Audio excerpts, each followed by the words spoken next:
తాకట్టులో ఉన్న బంగారాన్ని విడిపించి ఆ రోజు ఆన్లైన్ రేటుకే మేము కొంటాం. Sharma gold company.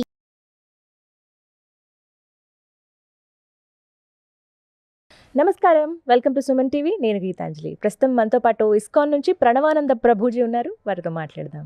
హరే కృష్ణ ప్రభుజీ. ప్రభుజీ, పూరి జగన్నాథ్ ఎంత విశేషమైన విశిష్టమైన క్షేత్రం అది. అందరూ జీవితంలో ఒక్కసారైనా దర్శించుకోవాలనుకుంటారు. ఆ స్వామి గురించి ఎన్ని చెప్పినా తక్కువే. అంటే మానవ మాత్రులుగా మనకు కొన్ని ఆశ్చర్యం అనిపిస్తాయి. మాకైతే మరీ ముఖ్యంగా, ఎందుకంటే మీరు కృష్ణ భగవానుడి గురించి దేశాలు తిరిగి వారి గురించి, వారి లీలల గురించి చెబుతున్నారు.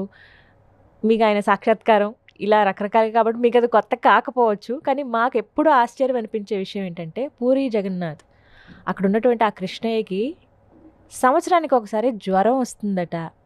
ఆయనకి నయం చేయడానికి డాక్టర్లు కూడా వస్తారట. రకరకాల పథ్యం పాటిస్తారట. అప్పటి వరకు ఆయన భోజనాలు ఏవి చేయరట. ఇలా రకరకాలు, అంటే వింటుంటే ఆశ్చర్యంగా అనిపిస్తుంది ఖచ్చితంగా. ఎంతవరకు వాస్తవం? అలాగే రథయాత్ర గురించి కూడా చాలా ప్రత్యేకంగా చెప్తారు. ఏ ఆలయంలో కూడా మనం ఇలా చూడం.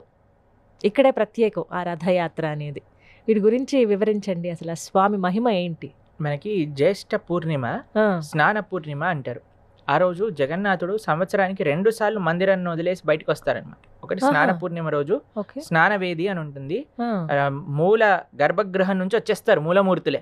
వచ్చేసి ఆ పైన అందరికి కనిపిస్తారు. వాల్ పైన ఉంటుంది స్నానవేది అని. అక్కడ కూర్చోబెడతారు. కూర్చోబెట్టి అక్కడ ఉండే ఆ పూజారులు పెద్ద పెద్ద కలశములలో నీళ్లు తీసుకొచ్చి జగన్నాథుడికి అభిషేకం చేస్తారనమాట. 108 కలశములతో అభిషేకం చేస్తారు. అభిషేకం చేశాక ఆయనకి జ్వరం వస్తుంది అని అంటే, ఇప్పుడు మీరు అడిగితే అయ్యా జ్వరము, దగ్గు, జలుబు ఇవన్నీ వస్తే భగవంతుడు అవుతాడు. మనం ఎప్పుడో చెప్పుకున్నా, భగవంతుడు అని అంటే ఎటువంటి భౌతికమైన ఇవి ఉండవు అని ఎన్నో ప్రమాణాలు కూడా చెప్పుకున్నా. గోవర్ధనాన్ని ఎత్తినప్పుడు ఆయనకు ఒక చిన్న దెబ్బ తగలేదు. ప్రహసన అనే పర్వతం మీద నుంచి దుంకినప్పుడు ఆయనకి ఏం దెబ్బ తగలేదు.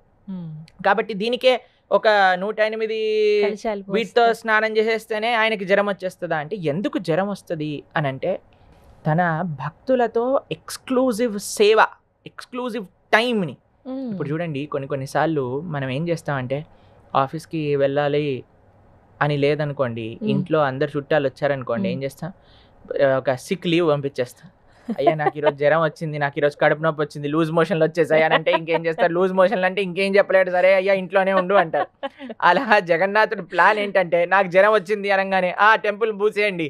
ఏం చేస్తాడు? టెంపుల్ మూసుకొని చక్కగా తన భక్తులతో సేవని యాక్సెప్ట్ చేసుకుంటూ వాళ్ళతో ఎక్స్క్లూజివ్ టైంని స్పెండ్ చేస్తూ ఉంటారనమాట. ఎవరు ఈ ఎక్స్క్లూజివ్ డివోటీస్ తెలుసా జగన్నాథుడికి? శబర జాతికి, ఒక ట్రైబల్ ఫ్యామిలీకి చెందిన భక్తులు అప్పుడు అక్కడ సేవ చేస్తారనమాట జగన్నాథుడికి. ఈ 15 రోజులు కూడా వాళ్ళని దైతపతులు అని అంటారు. బ్రాహ్మణులు ఎవ్వరు కూడా ఆలయంలోకి వెళ్ళరు ఈ 15 రోజులు. ఉత్తి శబర జాతికి చెందిన వాళ్ళు మాత్రమే వెళ్తారనమాట.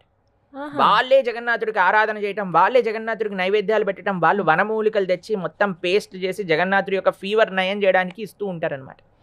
భగవంతుడు అందరికీ సరి సమానము, నాకందరూ గొప్పనే, నాకందరూ కావాలి, నాకు అన్నిటికంటే ముఖ్యం ఈ హరిజనులు అని అంటారు చూడండి. వాళ్ళకి ప్రాధాన్యత ఇవ్వడానికి మొత్తం అందరినీ బంద్ చేసేయండి, క్లోజ్ చేసేయండి, గుడి డోర్స్ క్లోజ్ చేసేయండి, నేను ఉత్తి వీళ్ళతోటే ఎక్స్క్లూజివ్ టైం గడుపుతాను అని చెప్పే అంత ప్రేమ కలిగిన వాడు జగన్నాథుడు అనమాట.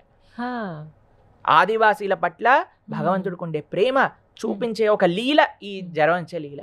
జగన్నాథుడికి జ్వరం వస్తుందా? ఒక డాక్టర్కి చాలా ప్రశ్న. మన ముంబైలో ఉంటారనమాట. ఆయన వెళ్తే ఒక జగన్నాథపురి పూజారి ముందు ఇలా అంటే ఆయనకు చాలా కోపం వచ్చిందనమాట. ఆయన వెంటనే పట్టుకొని లోపలికి తీసుకెళ్ళిపోయాడు. నీ దగ్గర థర్మామీటర్ ఉందా అంటే ఉందండి. జగన్నాథుడికి పెట్టు అనగానే ఆ థర్మామీటర్ ఇలా రీడింగ్ పైకి పట్ అని పేలిపోయింది థర్మామీటర్. అప్పుడు వెంటనే ఆ డాక్టర్ గారు జగన్నాథుడి పాదాలపైన పడ్డారనమాట. అయ్యా క్షమించండి, మిమ్మల్ని ప్రశ్నించాను అని, టెస్ట్ చేశాను. కాబట్టి ఎందుకు భగవంతుడు ఆ లీల చేస్తాడు అని అంటే, తన భక్తులతో ఎక్స్క్లూజివ్ టైంని స్పెండ్ చేయడానికి. ఆ సమయంలో ఘన పదార్థాలు అలాంటివి ఏం తీసుకోరట. విచిత్రమైన సాంప్రదాయాలు ఉంటాయి. ఆ ఆదివాసీ దైతపతులు ఎవరైతే ఉంటారో వాళ్ళకి వనమూలికలతో ఆయనకి నైవేద్యాలు తయారు చేస్తూ ఉంటారనమాట. దాని తర్వాత నువ్వుల నూనెని సంవత్సరం పాటు మట్టి లోపల పెట్టి ఆ నువ్వులతో ఆయన లోపల వేడి పెంచాలి. ఇప్పుడు జ్వరం జలుబు వచ్చింది కాబట్టి వాటితో మాలిష్ చేస్తూ ఉంటారు జగన్నాథుడికి. వాళ్ళు కూడా ప్లేట్లు తీసుకెళ్లి జగన్నాథుడి ముందు కూర్చొని తింటారనమాట. జగన్నాథుడికి నైవేద్యం పెట్టి వీళ్ళు కూడా స్వీకరిస్తూ ఉంటారు. అంటే అంత ఫ్రెండ్షిప్ అన్నమాట భగవంతుడితో వాళ్ళతో పాటు. కలిసి ఉంటారు. అంత ఇంటిమేట్ రిలేషన్షిప్ వాళ్ళకి భగవంతుడితో ఉంది. కాబట్టి అట్లా 15 రోజులు వాళ్ళ సేవలు తీసుకున్నాక ఇంకా భగవంతుడికి ఆ పట్టదనమాట. అయ్యో నేను ఇన్ని రోజులు అందరికీ దర్శనం ఇవ్వలేదే, వాళ్ళని చూడాలి అనే ఆతృతతో జగన్నాథుడే గుడి వదిలేసి బయటకు వచ్చేస్తాడు రథయాత్ర రూపంలో. మీరు చూసారనుకోండి, ఏదైనా ఆలయంలో ఉత్సవమూర్తులు బయటకు వస్తాయి కానీ మూలమూర్తులు రావు. ఈ జగన్నాథుడు బలభద్రుడు మూలమూర్తులే బయటకు వచ్చేస్తారు. బయటకు వచ్చేసే రథయాత్రలో గుండీచా అని అంటే ఇంద్రదుమ్న మహారాజు గారి యొక్క భార్య ఎవరైతే జగన్నాథుడి యొక్క సంస్థాపన చేశారో వాళ్ళ మందిరానికి మౌసి అని అంటారనమాట. అక్కడికి వెళ్ళి ఆయన కొన్ని రోజులు ఉండి అక్కడ నుంచి మళ్ళీ తిరిగి వస్తారు. మనకి జగన్నాథ మందిరం ద్వారకా అని, గుండీచా మందిరం బృందావనం అని కూడా చెప్తారనమాట. బృందావనానికి కృష్ణుడు వెళ్ళే ప్రయాణమే ఈ రథయాత్ర అని అంటారు. ఎందుకంటే చాలా రోజుల తర్వాత ద్వారకకి వెళ్ళిపోయాక బ్రజవాసులు ఎప్పుడు కూడా కృష్ణుని చూడలేదండి. కురుక్షేత్రంలో ఒకసారి కలుస్తారు గ్రహణం వచ్చిన సమయానికి.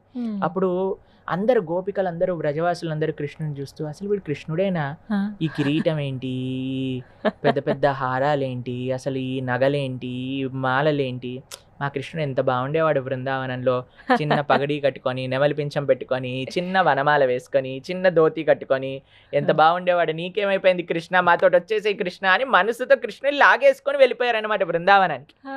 అదే రథయాత్ర అని చెప్తారు. మనసులో కృష్ణుడిని లాక్కొని వెళ్ళటమే ద్వారక నుంచి బృందావనానికి, అదే రథయాత్ర అని కూడా చెప్తారు. చాలా భావనలు ఉన్నాయండి రథయాత్రకి. చాలా విశేషమైన ఉత్సవం రథయాత్ర జరుగుతుందో, ఎంతో ఘనంగా లక్షలాది మందులతో చాలా మంది పరమ భక్తులతో జరిగే ఒక సుందరమైన ఉత్సవమే రథయాత్ర. రథేషు వామనం దృష్ట్వా పునర్జన్మన విద్యతే అని అంటారు. రథంలో కానీ ఒక్కసారి కృష్ణ దర్శనం చేసుకుంటే మళ్ళీ పునర్జన్మ ఉండదు అని చెప్తారు.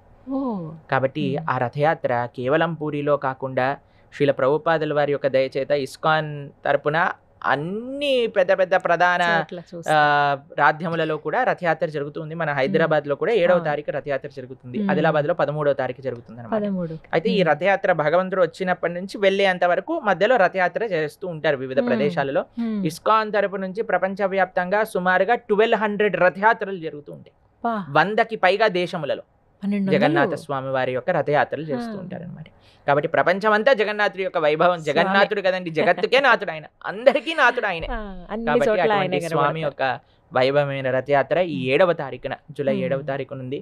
వీలున్న వాళ్ళు పూరి వెళ్ళండి, పూరి వెళ్ళలేని వాళ్ళు హైదరాబాద్ లోనే సేవించుకోండి. ఏ ప్రాంతంలో ఉన్న వాళ్ళకి ఆ ప్రాంతంలో బ్రహ్మాండంగా ఇందిరా పార్క్ నుంచి స్టార్ట్ అవబోతుంది ఆ రథయాత్ర. ఎగ్జిబిషన్ గ్రౌండ్స్ వరకు చక్కగా అందరూ సేవించుకుందాం జగన్నాథ స్వామి వారి యొక్క రథయాత్ర. చాలా చక్కగా వివరించారు ప్రభుజీ. హరే కృష్ణ. హరే కృష్ణ.